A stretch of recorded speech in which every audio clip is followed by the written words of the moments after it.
ஹாக்கியில் இந்திய கடற்படை ஹாட்ரிக் சாதனை.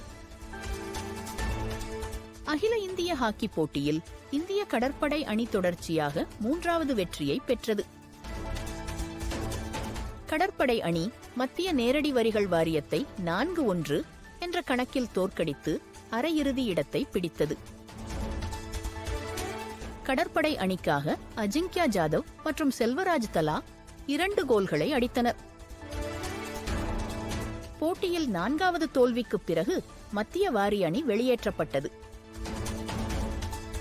இந்திய ராணுவமும் மகாராஷ்டிராவை 2-1 என்ற கணக்கில் தோற்கடித்து வெற்றி பெற்றது.